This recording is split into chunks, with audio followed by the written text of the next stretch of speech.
নমস্কাৰ বন্ধুসকল, Assamese everything YouTube চেনেলটোলৈ আপোনালোকক স্বাগতম জনাইছোঁ। আজি লৈ আহিছোঁ এটা নতুন ভিডিঅ'। সেইটো হৈছে নিযুত মাইনা আঁচনি।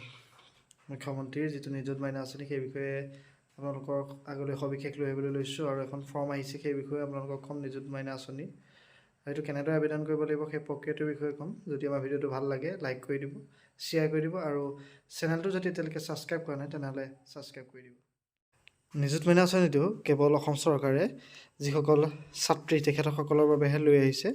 তেখেতসকল ফাইনেন্সিয়েলি তেওঁলোকক সহায় কৰিবলৈ চৰকাৰে এই পদক্ষেপটো আপোনালোকৰ মাজলৈ লৈ আহিছে। এই আঁচনিৰ জৰিয়তে 10 লাখ ছাত্ৰীক ফাইনেন্সিয়েলি সাঙুৰি লোৱা হ'ব, আৰু ইয়াৰ বাবে মুখ্যমন্ত্ৰী মহোদয়ে 240 কোটি টকা বাজেটত অতিৰিক্তভাৱে ধাৰ্য কৰিছে। আৰু ইয়াক কেনেদৰে দিয়া হ'ব? যিসকলে হায়াৰ ছেকেণ্ডেৰী ফাৰ্ষ্ট ইয়েৰত এডমিশ্যন ল'ব, সেই ছাত্ৰীসকলক 10,000 টকা দিয়া হ'ব। আৰু যিসকলে হায়াৰ ছেকেণ্ডেৰী পাছ কৰি গ্ৰেজুৱেশ্যনৰ ফাৰ্ষ্ট ইয়েৰত এডমিশ্যন ল'ব, তেওঁলোকক 12,500 টকাকৈ দিয়া হ'ব। আৰু যিসকলে গ্ৰেজুৱেশ্যন কমপ্লিট কৰি MSc বা MCom অৰ্থাৎ পোষ্ট গ্ৰেজুৱেশ্যনৰ বাবে এডমিশ্যন ল'ব ফাৰ্ষ্ট ইয়েৰত, তেওঁলোকক 15,000 টকা দিয়া হ'ব।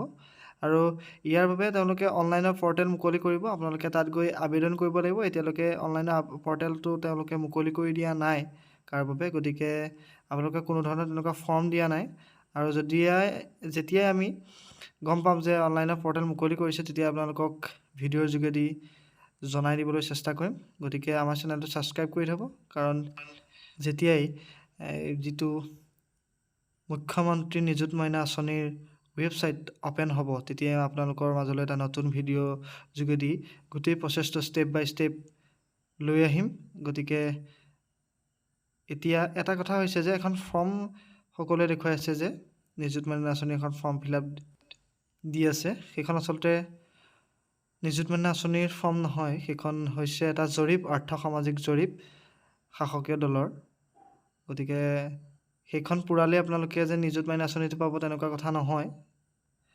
এইখনৰ যোগেদি আপোনাৰ কিমান ছাত্ৰ ছাত্ৰী আছে অৰ্থাৎ ছাত্ৰী আছে অসমত, সেইটো এটা জৰীপহে কৰা হৈছে। এই ফৰ্মখন আপোনালোকৰ ওচৰৰ যি বুজ কমিটি, সেই বুজ কমিটিৰ ওচৰত হয়তো পাই যাব পাৰে। ইয়াত আপোনালোকে পৰিয়ালৰ মুৰব্বীৰ নাম, 10ম শ্ৰেণী উত্তীৰ্ণ যদি ছাত্ৰী আছে ছাত্ৰীৰ নাম, বয়স দ্বাদশ শ্ৰেণী উত্তীৰ্ণ ছাত্ৰীৰ নাম, বয়স স্নাতক অৱতীৰ্ণ ছাত্ৰীৰ নাম, বয়স এইকেইটা লিখি, শিক্ষানুষ্ঠানৰ নামকেইটা লিখি, বিধানসভাৰ সমষ্টিটোৰ নাম লিখি দিব, আৰু ভোট কেন্দ্ৰৰ নাম আৰু নম্বৰটো লিখি, আপোনালোকৰ যিটো ফোন নম্বৰ সেইটো লিখি, পৰিয়ালৰ যিজন মুৰব্বী সেইজনে চহী কৰি দিলেই এই ফৰ্মখন ছাবমিট কৰি দিব। ইয়াৰ যোগেদি চৰকাৰে গম পাব কিমান ছাত্ৰ ছাত্ৰী আছে।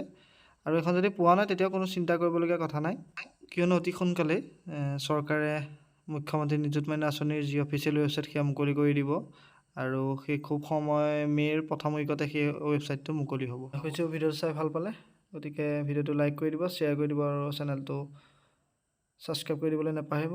যদি আপোনালোকে সমৰ্থ পৰ্টেলৰ দৰ্পণৰ বিষয়ে জানিব বিচাৰিছে, তেনেহ'লে আমাৰ ডেছক্ৰিপশ্যনত লিংক আছে। সেই লিংকৰ যোগেদি আপোনালোকে ভিডিঅ'কেইটা চাই ল'ব পাৰিব, আৰু আপোনালোকে ঘৰতে বহি দৰ্পণৰ সমৰ্থ পৰ্টেলত এডমিশ্যনৰ বাবে আবেদন কৰিব পাৰিব।